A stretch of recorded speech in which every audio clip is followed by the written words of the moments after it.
Welcome to the Book Show, a celebration of reading and writers. I'm Joe Donahue.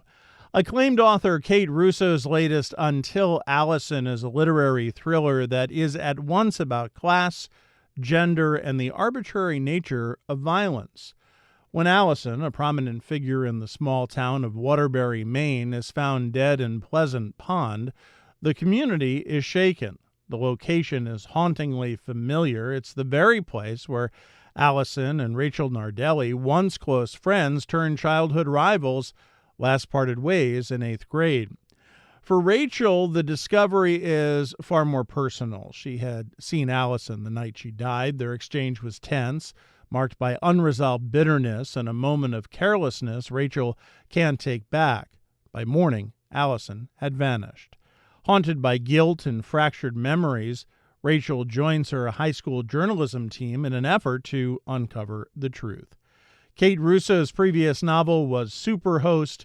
She grew up in Maine and now divides her time between there and the United Kingdom, where she is also an exhibiting artist.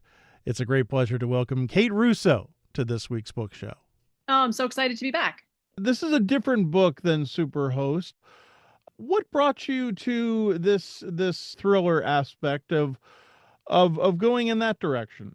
Superhost was the book I wanted to write, and this is the book I had to write. And I think that's kind of the difference between them. This one's been in my mind for a very long time, pretty much since I graduated from college. I've been trying to figure out a way to tell this story, and also tried to figure out a way not to tell this story, but it kept coming back.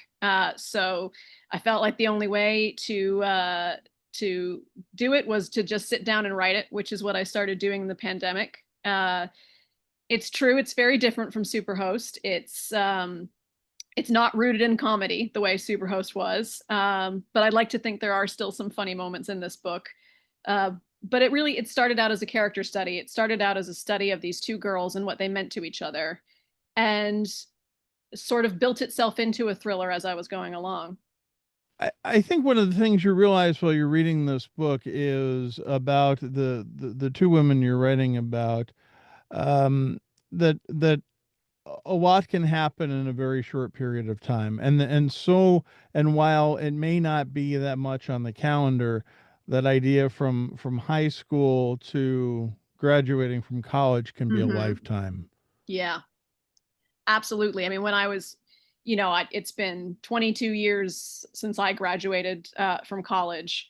But when I think back to the fact that there was only 8 years between finishing junior high and graduating college, you realize just how close the ages of 14 and 22 really are to each other, and how much actually you feel at the time that it's a lifetime because you haven't been alive that long.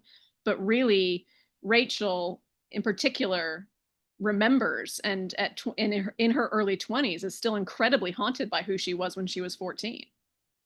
What do you think brings on that being haunted? Because, I mean, some of us can look back at almost any aspect of our life and feel some remorse or regret of Mm. oh, we could have been better human beings. What is it about Rachel you think that has her look back and feel that way? I think it's because she doesn't know who she is. And she's in college and she feels that everyone around her does know who they are. She's wrong about that, but she feels that everybody around her has a much stronger sense of self. And when Alison dies, I think she realizes just how little she knows herself. There's a couple of epiphanies in the book about sort of realizing that she doesn't really have friends and she doesn't know how to make friends, and that she's graduating from college with nobody really knowing her, principally herself. And I think that's where the haunting begins. Is thinking about, okay, well, who am I and why am I the way I am? That idea of why am I the way I am permeates the book, and I guess it permeates it for Allison as well. But certainly it's Rachel that we spend more time with, Hmm. and you get the idea that it would, at least this was my reading of it, that it would always be difficult for Rachel to find a version of herself that seemed worthy. Yeah. And I think that she's probably, always going to be that way to a certain extent, as I think some people are. Uh, I've certainly felt that way in my own life, that you just, there's imposter syndrome, there's not knowing who you are, there's wanting to be the best version of yourself, and you can get really, really muddled with all of it. And it really matters to Rachel that she's made mistakes. But she's sort of still too cowardly at this point in her life to figure out how to fix them.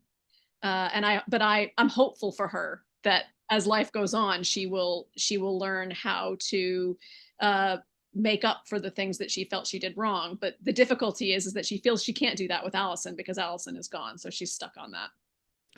So let us talk about Allison for a moment. This is a young woman who has some wealth and Mhm. is prominent in Yep, the community, and yet has difficulty finding friends and making friends and keeping friends. And all of this plays out in this particular story, but there is a class aspect to it. absolutely. Absolutely. And I think that the class is kind of the bedrock of this book. Hmm. It's really what drives the cruelty in this book. And I think it's really the first thing that you understand when you're younger that makes you different from everyone around you. And I mean, I grew up in a household where I was very much taught about class early. My parents wanted me to understand that not everybody's family had the same amount of money, and some people can't afford certain things, whereas other people, might spend too much. And so I felt very, very aware of this, and I feel that Rachel's parents do the same.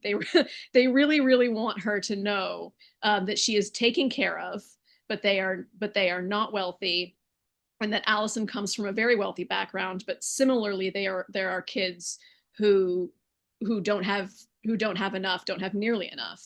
And so Mm. and so Rachel's in that mix of sort of having this adult understanding that she's not really ready for, that overwhelms her. And the other kids don't have a nuanced understanding of it. And it's a town, and I grew up in a similar town where you didn't not only could you not be too poor, you also couldn't be too rich. You had to be in this sort of very specific realm of the middle class, because that you were either a poor kid, which was abhorrent, or you were a rich kid, which was it meant that everybody was jealous of you, which meant that they didn't like you. And so there was cruelty flying in all directions over things that 14-year-olds have absolutely no control over. In talking about that, your father, Richard Russo, writes quite a great deal about this in his fiction, but his latest book, Life and Art, which I interviewed him for just a week or so before I Mm, read your novel. yeah. It is fascinating because he is looking at in growing up in Gloversville, New York, and that feeling of rich and poor, and Mhm. where class comes in. And I just think it's interesting how you talked about both your parents, the impact they had on you on that subject, but that comes from real world experience. Yeah, absolutely. And one of the things that happened with this book is, and I feel a great kinship to both Rachel and Allison. And I think that has a lot to do with my own upbringing, in the sense that, my dad was teaching part-time, hadn't published a book when I was very, very young. And by the time I was in junior high, Nobody's Fool was being made into a movie. And that was quite an ostracizing experience for me as a 13, 14-year-old. And so I feel as though I've kind of experienced both ends of the spectrum, in terms of, living in a tiny apartment when I was young, and then having, this nice house in Maine as I got older. And it's a lived experience, and I don't really know that many people that share it. And the idea that your parents wanted to keep you grounded on it, right? Yes, Of not absolutely. like Yeah.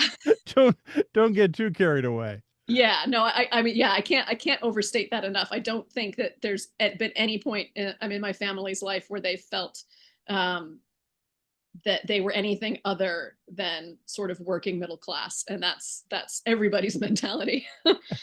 Yeah.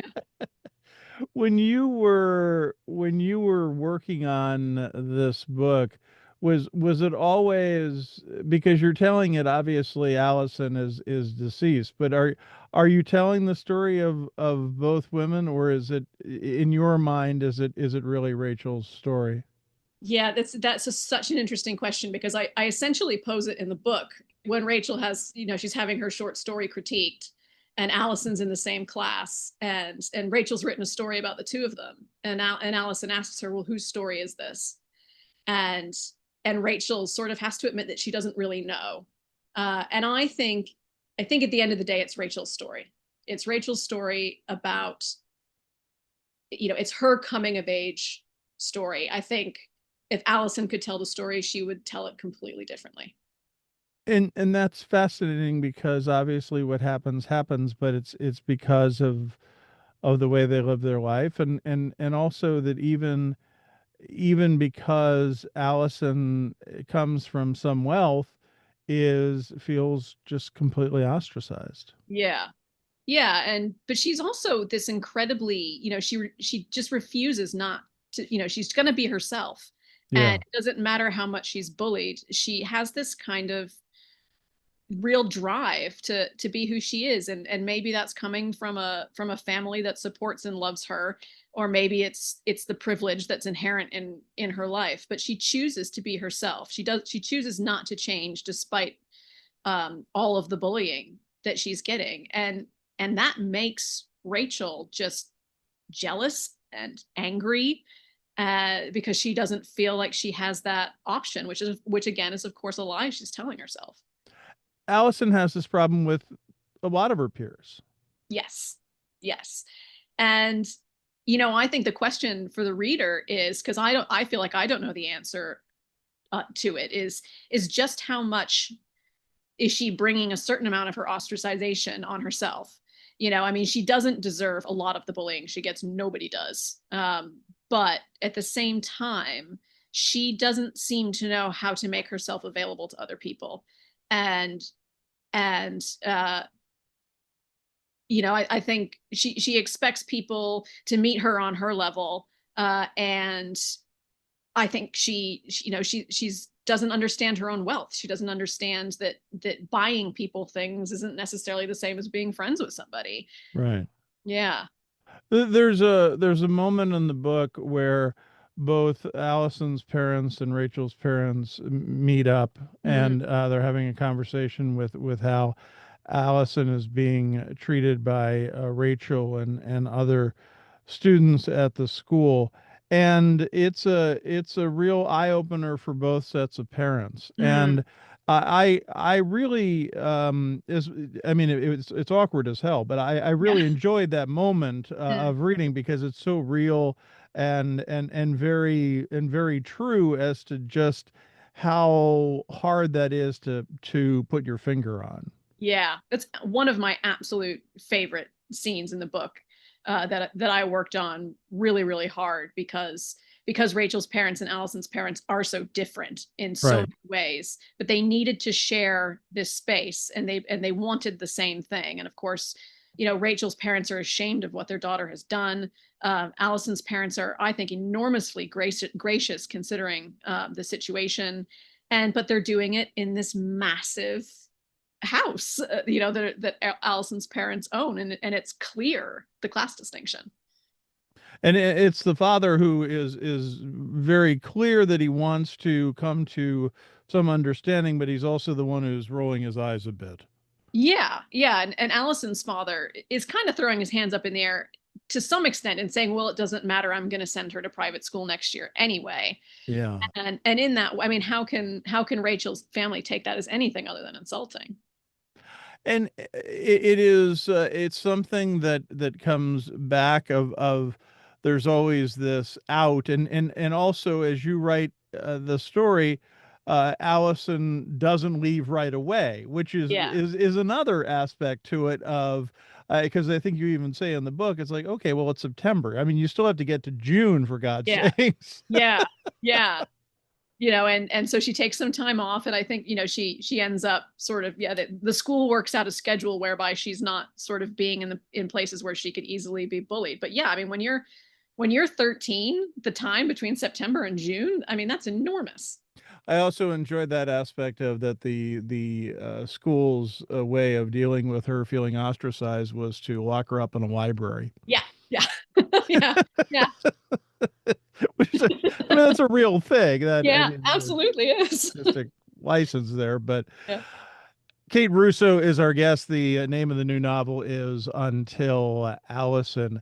So my understanding is that if there is any connection between your story and this story, is that you were someone who was interested initially in journalism. Yes. Yes. So I went, yes, when I was in college, I was the news editor of my college paper, thinking I might go on to study journalism. And that is that's Rachel. That's right. Yep. Rachel is in the journalism club and in with the newspaper in both high school and college. Mhm. And so what is it that we will read the book to find out Mhm. what changes Rachel. But for you, what was the moment where you said, yeah, okay, this isn't something I'm as comfortable with as I thought I would be.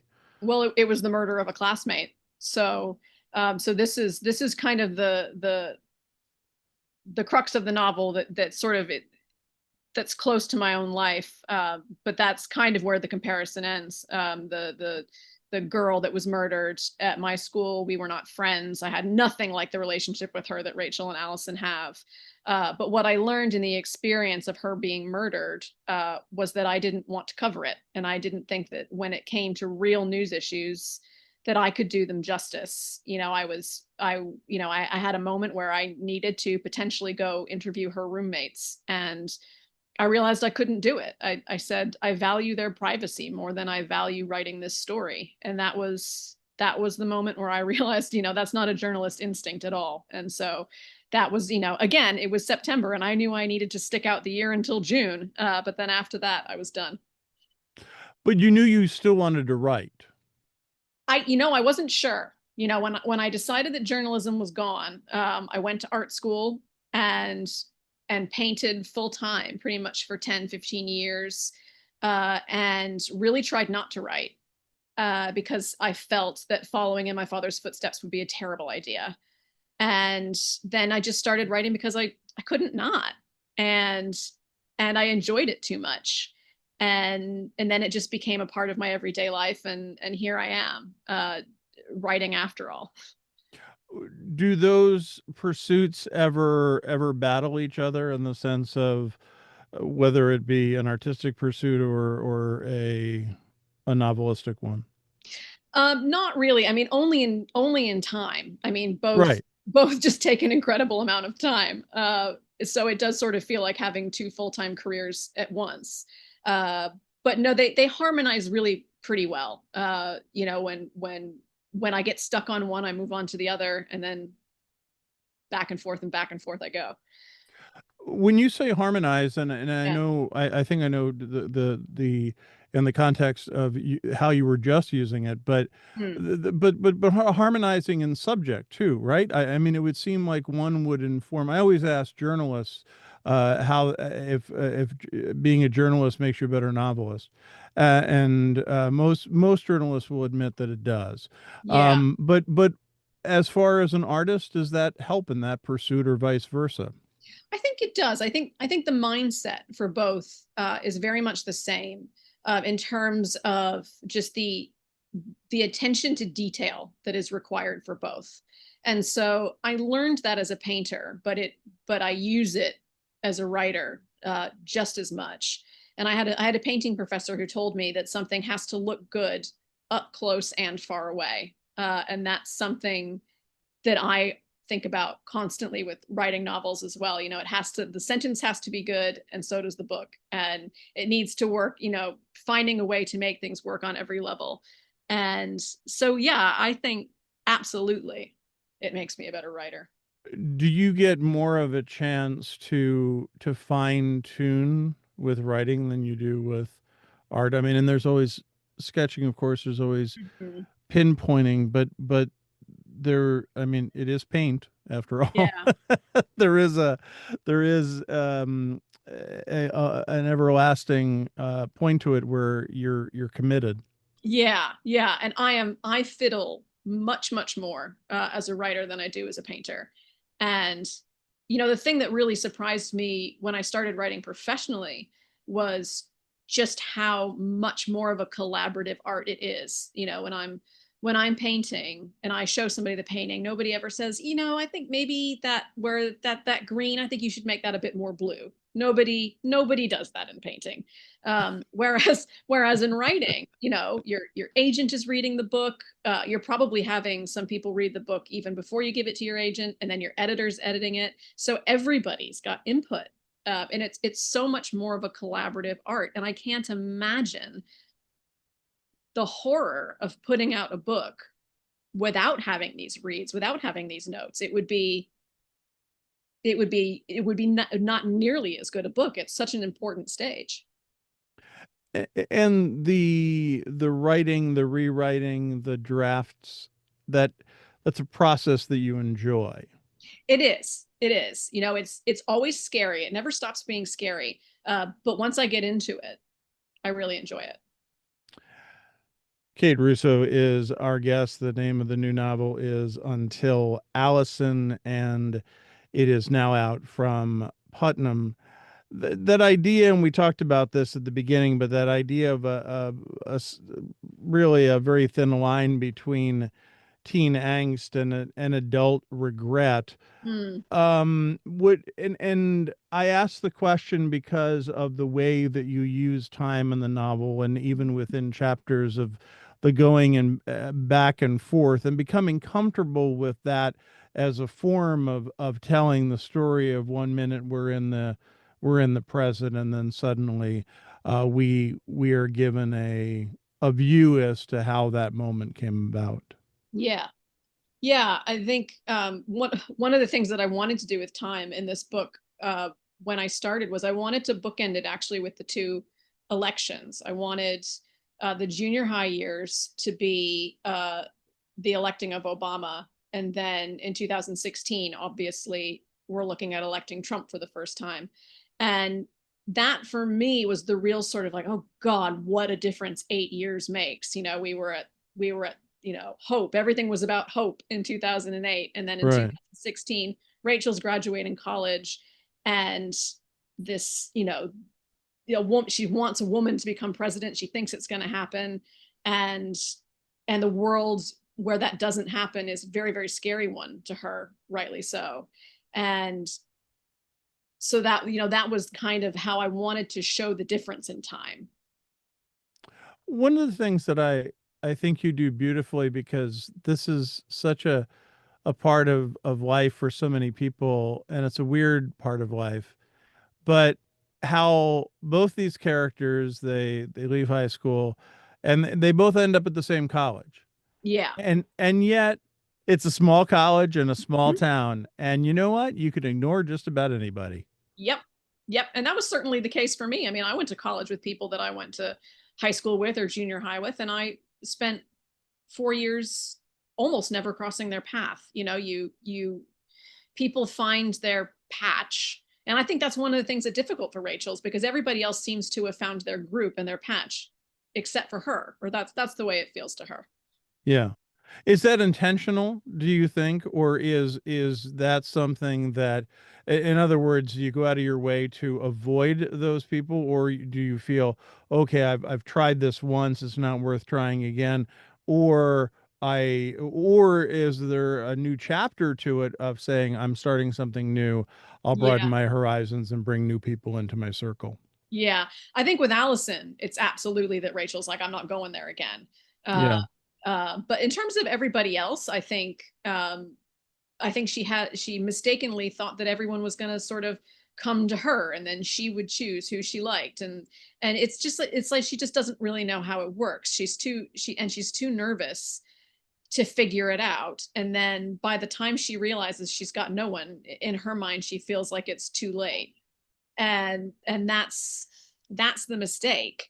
And in senior year, she's still trying to figure out how to solve it. You were talking about having a connection to the story in the sense of one of your classmates was murdered, but Mm, one of the questions there was the safety of the students and the women on yeah. campus, and you touch on that in the novel as well. I mean, it certainly seems like it has to be paramount in the discussion, and Mhm. yet it's something that is so hard to think of as real, that could actually happen. Yeah, and when it did, that was something. When I first pitched this book to my agent, she said, I think every young woman has a story like this. We've all been around. We've all known, at least tangentially, a young woman who was murdered, and it's unfortunately, I think, an incredibly relatable thing. And I also think it's why there's like a plethora of dead girl books out there, which it was a big kind of thing for me as to whether or not I should enter this world, because I think it can be problematic. But at the end of the day, oftentimes when these women are killed, it doesn't make sense. And it was really, yes, it's a thriller. Yes, we want to know who killed Alison. But what's pervasive through all of it is that it doesn't make sense, and the answer doesn't help. And that's how I felt. When my classmate was murdered, and we finally learned who murdered her, it didn't help. It didn't help any of us heal. And uh, just that I think I've had issues with feeling unsafe ever since this happened, and I think most young women do. The name of the new book is Until Allison. It's a beautiful novel. It is published by Putnam. Kate Russo, what a delight to have you on the program. I thank Oh, you so much for being with us and for sharing with us today. oh, thank you so much for having me. Again, the name of the new book is Until Allison. It is published by Putnam.